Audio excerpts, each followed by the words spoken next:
Eh bien salut tout le monde, c'est AZK, bienvenue pour ce DeFi Actu du 1er mars 2024, j'espère que vous allez bien. Pas mal de news pour aujourd'hui et on commence par le mainnet de Blast. Ça y est, c'est lancé, on peut aller faire des carabistouilles du côté de Blast. Je sais pas si je vais y aller, pour l'instant j'ai pas spécialement prévu d'aller faire des choses de ce côté-là. Et de toute façon, vous voyez, j'ai même pas rentré de code ou quoi que ce soit pour rejoindre l'airdrop, j'ai pas de points, machin truc. Par contre, je peux accéder à l'onglet Bridge. Et alors, ils ont fait un truc un petit peu particulier. Si vous avez bridgé entre guillemets des Ethereum sur Blast, pour l'instant c'était pas vraiment un bridge parce que la blockchain n'était pas lancée. Les Ethers que vous avez mis sur Blast pour gagner des points, ils étaient bloqués dans un smart contract. Enfin, pour l'instant ils sont toujours bloqués si vous avez rien fait. Mais on peut pas les récupérer directement sur son adresse Ethereum et aller en faire autre chose. On est d'abord obligé de les bridger sur Blast de ce que j'ai vu. Et ensuite, une fois qu'ils sont sur Blast, on peut les retirer vers le mainnet d'Ethereum et on a des bridges qui nous permettent même d'aller sur d'autres blockchains directement, il n'y a pas de souci. Je pense que ça va permettre à des gens qui hésitaient s'ils allaient faire autre chose de leurs Ethers ou s'ils s'intéressaient à Blast, de s'intéresser à Blast. Mais ouais, ceux qui avaient envie de partir, ça leur fait faire une transaction de plus pour bridger vers Blast et c'est pas une transaction qui fait plaisir, ça coûte quelques dizaines d'Ethers au cours actuel. Bon, c'est comme ça malheureusement. Si vous avez envie de vous intéresser à Blast, on peut retrouver quelques protocoles du côté de DeFi Lama. Je sais qu'il y a une section sur Blast aussi où ils listent des protocoles qui sont sur l'écosystème. Là, je peux pas y avoir accès parce que comme je vous ai dit, j'ai pas rejoint le programme. Donc, faut rentrer un code, connecter un Twitter, connecter un Discord et tout. C'est un peu chiant. Bon, c'est pas grave, tant pis, je vais peut-être passer à côté de plein de choses, je l'ai déjà dit, mais c'est la vie, il y a plein d'autres opportunités, il y a plein d'autres projets que je farm, mais voilà, je trouve mon compte ailleurs comme on dit. En tout cas, pour un lancement, pour l'instant c'est léger, bon ça fait même pas 24 heures que c'est lancé, donc j'attends de voir une petite semaine pour voir où ça en est, mais il y a déjà 20 millions de TVL sur Blast, sur ce qui est traqué en tout cas par DeFi Lama. D'ailleurs, la blockchain n'est pas encore disponible sur Abi, mais je suppose que ça va pas trop tarder dans les prochains jours, je pense que ça va être pris en charge, si c'est pas même aujourd'hui, on verra bien. En tout cas, qu'est-ce qu'on a pour l'instant du côté de DeFi Lama? On retrouve ZeroLend, un protocole de lending sur lequel on a des points, on adore les points, non je crois que c'est plutôt du pré-farming, mais on peut avoir des points en plus pour Blast il me semble. On a Ambient Finance, on en reparlera un tout petit peu d'Ambient après, et trois autres protocoles que je connais pas qui ont l'air d'être, qui ont l'air d'être propres à cet écosystème, non, puisque DureSwap ils sont sur d'autres blockchains. DureSwap ils ont l'air de surfer un petit peu les airdrops du moment, il y a Blast, Mod, Merlin, ZetaChain, c'est que des trucs parce qu'ils ont le même système que Blast en fait, à part ZetaChain, c'est-à-dire que on bridge, on a des points, c'est super, Mod il y a ça aussi du côté de Merlin il me semble, c'est pas trop mon délire mais écoutez pourquoi pas. Hier il y avait Bebop qui avait teasé un truc, ils avaient mis une petite image d'un coffre avec le logo de Blast, j'avais dit qu'ils allaient se lancer sur Blast et c'est le cas, on peut utiliser Bebop sur Blast. Pourquoi pas, j'ai envie de vous dire, Bebop pour moi c'est un protocole qui est vachement sous-coté du côté des DEX, c'est quand même backé par Wintermute, bon ça veut pas dire qu'il y aura un airdrop du côté de Bebop que ce sera super et tout, mais c'est quand même un projet qui est sous mon radar et honnêtement, j'en ai parlé il y a pas si longtemps, je continue de m'y intéresser et voilà, voir qu'il se déploie un petit peu sur les écosystèmes hype du moment, pourquoi pas, on va voir ce que ça va donner. Après tout, on a Maison aussi qui s'est déployé sur Blast, c'est pas les seuls bridges, les seuls protocoles, Bebop c'est pas un bridge, c'est un pour pas que vous fassiez l'amalgame. D'ailleurs Maison ils sont aussi déployés sur Mod il y a moins d'un jour, donc voilà, hop, je le cale comme ça dans la vidéo. Maintenant on reste sur Blast, on a Pocket Universe, ça c'est bien que Pocket Universe se soit déployé sur Blast parce que vous allez voir, j'ai mis un truc de côté par rapport à ça, il y a plein de scams déjà qui sont répertoriés sur cet écosystème, faites très attention si vous allez du côté de Blast, c'est la foire au shitcoin, c'est la foire au scam, c'est complètement n'importe quoi. Bon par contre a priori ils font une sorte de airdrop, de giveaway Pocket Universe, je sais pas qui a fait le post là comme ça sur leur compte, ça fait pas du tout pro, on dirait un scam un petit peu, bon et en plus il faut laisser son adresse dans les commentaires, très particulier ce qu'ils ont fait Pocket Universe, je valide pas trop perso, c'est une extension qui permet de simuler vos transactions sur certains écosystèmes et de vous sécuriser un petit peu. C'est curieux d'avoir fait une campagne où pour faire un giveaway ils disent aux gens de balancer leurs adresses dans les commentaires, après ils font ce qu'ils veulent. Orbitor Finance, c'est un bridge aussi qui se déploie sur le layer 2 de Blast et ils vous offrent, ils sont trop gentils, en plus on a des points, c'est trop bien, ils vous offrent 50% de discount sur les frais de transaction du côté de Blast pour les 2 prochaines semaines, c'est des petites bites.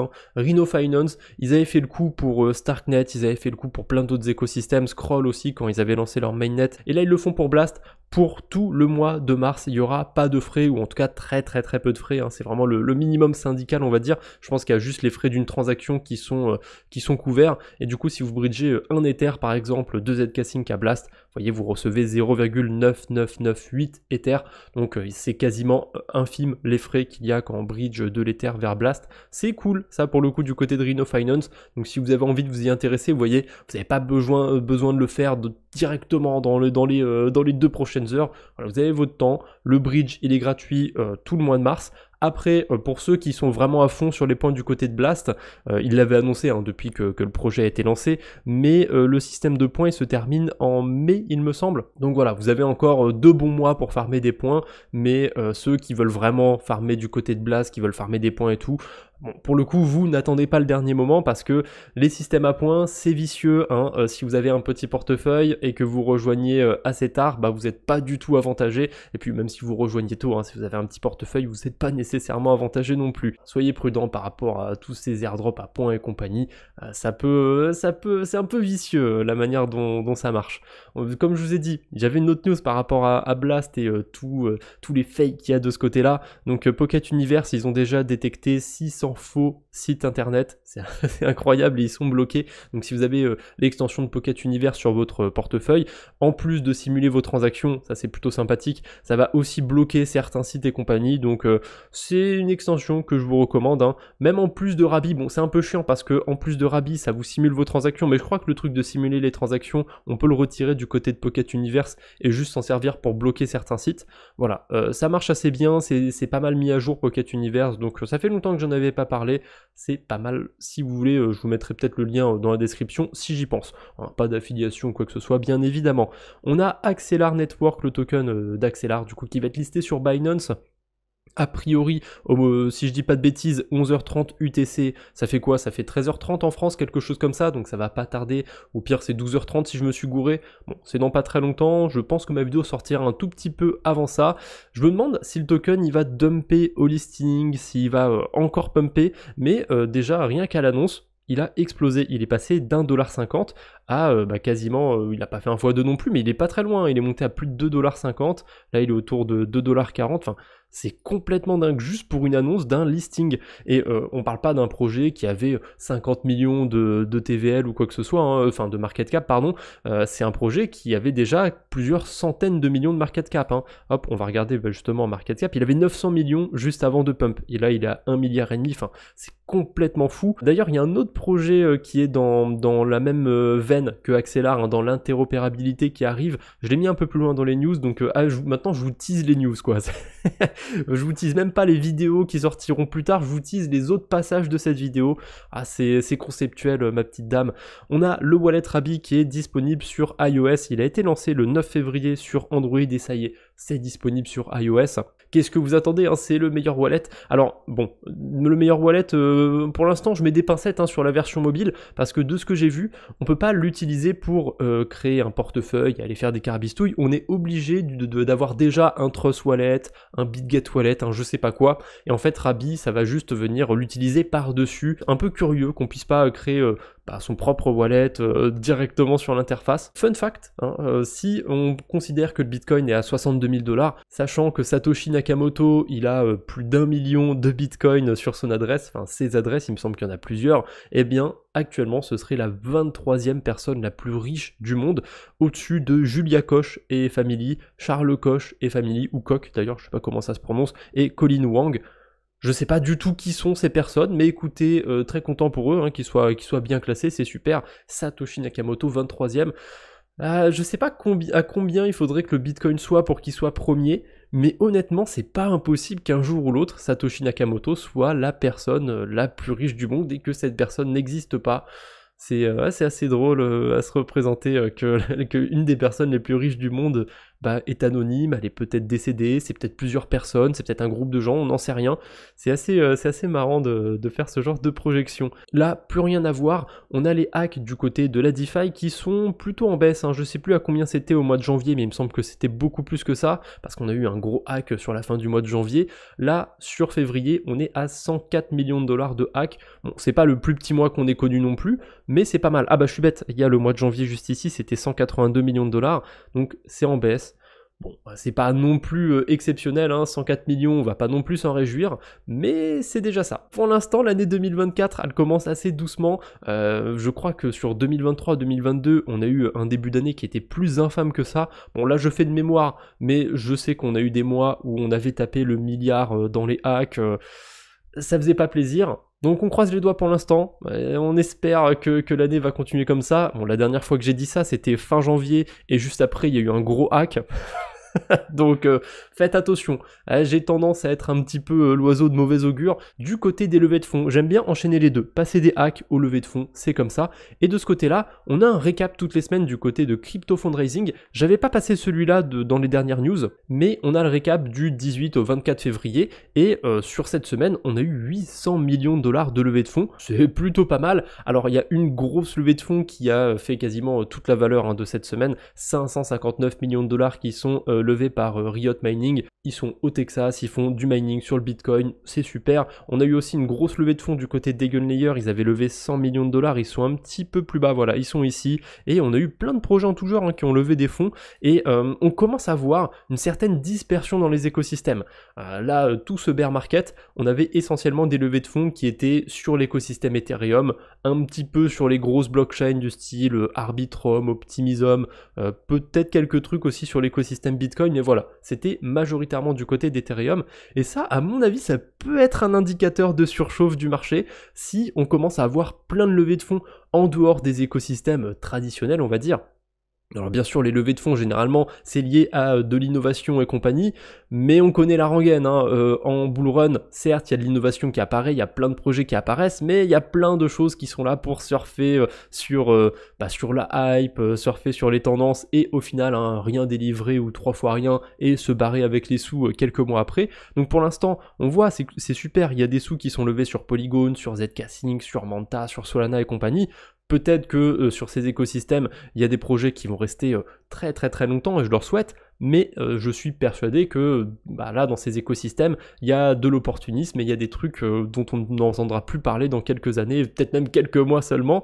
Donc à mon avis, ça va être à surveiller. Pour l'instant, on a encore 46% des projets qui ont levé des fonds sur l'écosystème Bitcoin et Ethereum, mais si on commence à enchaîner plusieurs semaines où on a à peine 10% des fonds qui sont levés sur Ethereum et sur Bitcoin, ça peut, honnêtement, ça peut être un petit peu alarmant. Et encore, Bitcoin, faut savoir qu'il y a quand même beaucoup de levées de fonds du côté des Layer 2 et compagnie, hein. C'est assez large ce qu'ils englobent dans le terme de écosystème Bitcoin. Donc même ça, j'aurais tendance à dire que Ethereum, si on enchaîne plusieurs semaines où il n'y a pas de levée de fonds, voire moins de 10% des levées de fonds du côté d'Ethereum, ça pourrait être un indicateur à surveiller. En tout cas, je ferai attention au prochain bilan sur les semaines.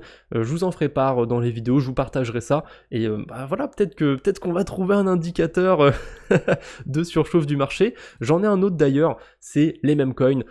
Les meme coins, il y en a qui adorent ça. Bon, moi j'aime bien regarder ça, mais c'est pas pour autant que je vais m'y exposer. Et on a le WIF, Dog with Hat, du côté de Solana, qui est pas très loin de 1 milliard de market cap. Bon, j'ai pas été voir au moment précis là où je fais la vidéo, parce qu'on est 2 heures après le post, s'il a augmenté, s'il a passé le milliard de market cap ou pas.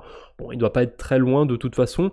Et là, je suis dans le top 100, et sur les 7 derniers jours, dans les top perfs, on retrouve PP, on retrouve Bonk, on retrouve aussi Dogecoin, et on retrouve d'autres trucs comme Uniswap qui a fait une grosse perf juste parce qu'il y a eu un vote qui a commencé à passer du côté de la gouvernance, j'en avais déjà parlé. On a aussi Axelar qui a juste pumpé parce que l'annonce comme quoi il est listé est passée, et pour l'instant c'est pas encore fait. Arweave, je sais pas trop ce qui s'est passé, ça doit être j'imagine dans la narrative d'Epine ou je sais pas quoi. Theta, je sais pas trop ce qui s'est passé non plus. Alors voilà, on va pas faire tous les altcoins non plus, hein. On a aussi le Shiba dans les top performances. Enfin, vous voyez que les gros meme coins, ils sont tous là dans les 10 meilleures performances. Attendez, j'ai pas compté, est-ce que je dis une connerie? Ouais, ça a l'air d'être dans les 10 meilleurs, hein. Shiba, elle a l'air d'être 10ème. Je sais pas quoi en penser, mais généralement, quand on a ce genre de mouvement, on a tendance à être dans l'euphorie. C'est pas le moment où il faut aller investir l'argent des darons, etc. Faites ce que vous voulez, hein. Peut-être que je peux me gourer et que c'est différent, que là, ok, c'est les mêmes coins qui montent le plus, mais c'est pas comme en 2018 quand on a Dogecoin qui superformait tout, c'est pas comme en 2023 quand on a Bonk qui avait fait un ATH et compagnie. Non, cette fois-ci c'est différent, les mêmes coins ils sont devant, mais il va y avoir plein de projets qualitatifs après qui vont pousser, j'en sais rien, j'ai pas de boule de cristal, mais Si vous n'avez pas tendance à regarder un petit peu les top perfs, voilà, là sachez qu'il y a les mêmes coins qui sont dans les top performances et je pense que c'est quand même important à avoir en tête. Après, je vous dis pas, il y a les mêmes coins qui performent, faut tout vendre, faut tout acheter. Vous faites ce que vous voulez, vous êtes grand, mais c'est important d'avoir cet élément, je pense. Je vous avais dit qu'on allait reparler d'interopérabilité. On a Axelar qui a très bien performé avec l'annonce de Binance, et on a Wormhole qui semble arriver bientôt, puisque du côté de Bybit, on a un pré-market sur Wormhole. Alors, je suppose qu'ils vont faire un petit peu comme sur Hyperliquid, Aevo et compagnie, ils vont se mettre à lister des actifs avant qu'ils soient lancés. Donc ça veut pas dire nécessairement que le token de Wormhole arrive. J'ai pas vu en tout cas d'annonce du côté du compte de Wormhole. Mais bon, le fait qu'il soit listé comme ça en pré-market sur une grosse plateforme, je pense que ça va pas trop tarder non plus. Hâte de voir ce qui va se passer du côté de Wormhole. A priori, il y aura un airdrop aussi. Soit ils vont essayer de ratisser large, soit ils vont être assez restrictifs parce que c'est un bridge qui existe depuis longtemps et je pense que ceux qui l'ont utilisé en 2023, en 2022, peut-être même en 2021, il me semble que ça existait déjà, je pense qu'ils vont être avantagés sur les critères de l'airdrop. On verra bien, on aura l'occasion d'en reparler. On a Ambient Finance qui lance un système à points, j'ai pas eu trop l'occasion de m'intéresser à Ambient, ils se sont lancés aussi sur Blast, bon pourquoi pas, personnellement c'est pas un projet qui est trop sous mes radars, mais voilà, je l'ai mis dans le tableur des airdrops, et j'ai rajouté d'ailleurs aussi qu'il y avait un système à points dessus. Bon, à voir ce que ça va donner, mais si vous le farmez, voilà, vous êtes au courant maintenant. J'avais raté cette news hier, mais on a Lumio, donc le layer 2 de Pontem, qui est disponible, ça y est, le mainnet est lancé, on peut déjà bridger depuis Ethereum. Bon, c'est très limité pour l'instant, je crois qu'il n'y a même pas de protocole sur Lumio, ou alors ça doit être très rudimentaire. Ils ont dit qu'ils allaient lancer Index, et c'est eux qui sont derrière Liquid Swap, donc je m'en fais pas trop, je pense qu'on aura quand même 2-3 trucs qualitatifs au tout début de Lumio. Pour rappel, c'est quoi Lumio pour ceux qui n'ont pas suivi? C'est un layer 2 d'Ethereum qui est sur la super chain d'Optimism, et ça va être compatible avec l'Ethereum Virtual Machine, mais aussi le langage Move, si je dis pas de bêtises, donc tout ce qui est autour d'Aptos, Pontem, ceux qui sont derrière Lumio, c'est eux qui ont fait Liquid Swap, donc le premier deck sur Aptos, ils ont fait plein d'outils aussi du côté d'Aptos, et honnêtement, je serais pas étonné qu'on ait un airdrop du côté de Lumio. On va suivre ça aussi dans les prochaines semaines, on verra s'ils vont faire un petit peu comme toutes les blockchains du moment, à mettre des systèmes à points. Bon, c'est sympa ces systèmes à points, ces airdrops et compagnie, mais on peut pas être partout, on peut pas être sur tous les fronts, donc faudra faire un choix. En tout cas, s'il y a des choses intéressantes, je vous en reparlerai. Et d'ailleurs, ces petits malins, ils ont fait un autre petit tweet le lendemain pour dire soyez early, restez humbles les farmers, et là ils mettent juste le lien de leur bridge pour aller sur Lumio. J'ai pas encore bridgé de fond là-bas, mais je suppose que ça se fait rapidement. Par contre, comme on part depuis le mainnet d'Ethereum, ça doit coûter assez cher en frais. Les gens sont en train de se plaindre dans les commentaires. Je sais pas s'ils parlent des frais du bridge ou des frais sur Lumio. Ça m'étonnerait pas non plus que les frais soient élevés sur Lumio vu que c'est un layer 2 d'Ethereum. Donc si vous allez faire des carabistouilles de ce côté-là, voilà, vous êtes au courant, ça peut coûter un peu cher au niveau des frais. Un autre truc qui coûtait très cher en termes de frais, c'était bridger des stablecoins depuis Métis. Envoyer des stablecoins sur Métis, ça allait, mais j'ai remarqué depuis quelques semaines, même 2-3 mois, que si on voulait sortir des stablecoins de Métis, que ce soit en utilisant Connext, Maison ou n'importe quoi, ça coûtait assez cher. C'est limite 1% de ce qu'on voulait déplacer. Si on voulait déplacer 1000$, c'était 10$ de frais. Enfin, c'est vachement cher pour bridger des stablecoins. Si vous l'avez fait un minimum de bridger des stables, c'est cher, 10$ pour bridger 1000$. Et là, ils vont être intégrés à CCIP de Chainlink. C'est un bridge qui permet d'envoyer de l'USDC entre plusieurs écosystèmes. Il me semble que ça coûte pas excessivement cher, donc c'est plutôt une bonne nouvelle du côté de Métis. Et en plus, c'est un bridge qui est très rapide, donc c'est plutôt une bonne nouvelle. On a Filecoin qui est disponible sur Uniswap. Alors, je sais pas exactement comment c'est possible. Il me semble que comme le code d'Uniswap, il me semble que comme le code d'Uniswap il est open source, on peut déployer une version d'Uniswap sur une autre blockchain. Il me semble aussi qu'il y a eu un vote de gouvernance, je sais pas si c'était sur la gouvernance d'Uniswap ou sur celle d'OkuTrade, mais du coup on peut retrouver Uniswap via OkuTrade. Pour l'instant, il n'y a pas l'air d'y avoir grand chose. Alors il y a des données qui sont un petit peu contradictoires. Là, si je regarde l'overview, le point global, a priori on a 600 000$ de TVL, mais si je descends un petit peu, il y a une pool avec du fil et du WP fil. Il me dit rien celui-là, mais je suppose que c'est un fil en liquid staking. Et ben dessus on a 4 millions de liquidités. C'est bizarre, là on a 600 000, là on a 4 millions, faut savoir les gars. Je suppose que dans quelques jours, on aura, il y aura un peu plus d'informations qui seront passées sur la partie analytics de Okutrade, donc on aura peut-être des valeurs qui sont un peu plus logiques, hein, qui se ressemblent un petit peu plus entre elles, mais ouais, pour l'instant on a des valeurs un peu contradictoires. Bon, on va voir ce que ça va donner. Mais ça, Filecoin, je vous en ai parlé. Pour l'instant, le côté EVM, il n'y avait rien dessus. Et le fait que Peace Network se soit déployé là-bas, le fait qu'on commence à avoir des DEX comme Uniswap qui arrivent, à mon avis, on va avoir de la DeFi du côté de Filecoin. Ça va pas être dingue, hein, c'est peut-être pas là qu'on va faire le plus de choses, mais pour moi c'est primordial si on veut spéculer sur des airdrops du côté de Filecoin. Les protocoles de liquid staking sur Filecoin c'est très bien, peut-être qu'ils vont lancer leur token, mais ils vont le lancer où? Il faut bien qu'il y ait une blockchain avec de la DeFi, qu'il y ait des choses à faire, sinon il n'y a pas d'intérêt de spéculer sur des airdrops du côté de Filecoin, et je vois que les choses se construisent petit à petit. Du coup ça me renforce encore plus dans mon opinion de farmer Filecoin, c'est assez sous-coté, donc je continue de m'intéresser à cet écosystème. Je voulais faire un petit point sur ça.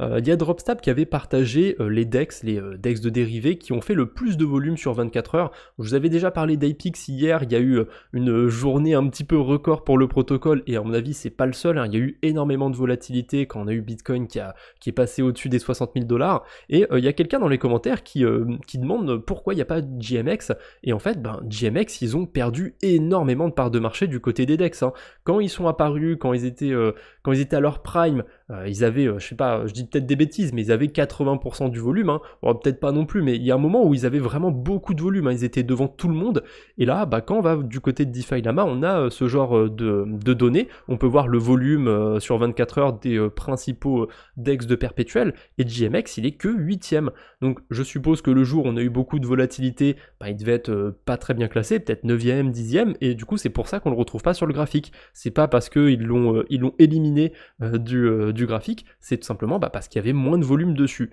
C'est assez curieux parce que c'est un des plus gros DEX, mais bon, a priori, GMX c'est plus trop utilisé, et là on voit l'essor de DEX comme Hyperliquid. Il y a Apollo X aussi qui a explosé sur un mois, plus 9000%, Aevo aussi, plus 3800%, c'est probablement corrélé aussi à des campagnes d'airdrop et compagnie. Là on voit que sur une journée ça a baissé de 40% du côté d'Aevo, l'airdrop a été lancé il n'y a pas si longtemps. On va voir comment ça va tenir dans les prochains mois, éventuellement si on repasse en bear market plus tard et tout, mais bon là c'est pas pour tout de suite. Mais ouais, GMX a vraiment perdu en force, et il y a l'air d'y avoir une rotation de ce côté-là, et on a aussi un truc qui s'appelle RabbitX qui serait sur Starknet et qui fait plus d'1 milliard de volume sur 24 heures. Il me semble que c'est aussi sur Ethereum RabbitX, hein. Après je dis peut-être des bêtises, mais pour moi c'est pour ça que ça a peut-être autant de volume. Bref, il y a des choses qui se passent de ce côté-là. Je suis pas spécialement un trader, mais j'aime bien regarder ce qui se passe du côté des DEX, parce que vous me connaissez, je suis pas très finance centralisée. Allez, on termine avec ça. C'est pas une news, mais c'est un fun fact, on va dire. J'avais fait une vidéo sur Portalcoin il y a plusieurs mois. À ce moment-là, on avait assez peu d'informations sur le projet, et honnêtement, c'était difficile d'avoir un avis positif sur le projet. Ça avait l'air d'être honnêtement un scam à ce moment-là. Maintenant, je peux pas dire que c'est un scam parce que le token est lancé, a priori ils ont fait leur airdrop et compagnie, c'est super, tant mieux, hein, s'il y a des gens qui ont gagné des sous avec ça. Néanmoins, j'ai du mal à avoir de l'estime pour ce projet. On verra, peut-être que je me plante, mais j'ai l'impression que c'est encore du mytho, hein. Ils sont toujours là pour accueillir le prochain milliard de joueurs, et leur token il est sur Ethereum. Les gars ils ont une ambition, c'est bien, mais bon, faites attention quand même avec Portalcoin, hein. Pour rappel, ils sont basés au Panama, si je dis pas de bêtises, j'avais été voir leur white paper et compagnie. C'est pas connu pour être le pays de l'avancée technologique et compagnie. Après peut-être que je connais pas assez bien le Panama, mais bon, je connais l'histoire des Panama Papers et compagnie. Moi ça me fait penser à autre chose, le Panama. Donc du coup il y a quelqu'un qui a été commenté sous ma vidéo autour de Portalcoin, j'espère que tu vas fermer ton compte. Moi je lui ai dit, l'espoir fait vivre. C'est les mêmes qui pleureront dans le prochain bear market parce qu'ils ont foutu leur sous je sais pas où, ils ont tout perdu, ils ont fait du levier peut-être, j'en sais rien. Ils auront fait des bêtises d'ici là. C'est comme ça. Voilà, il faut savoir rester humble. Bon, peut-être que je le suis pas, hein, moi-même de temps en temps humble, mais c'est important de temps en temps de savoir rester humble. Allez, c'est tout ce que j'avais pour aujourd'hui. On se retrouve bientôt j'espère. D'ici là, portez-vous bien. Salut tout le monde.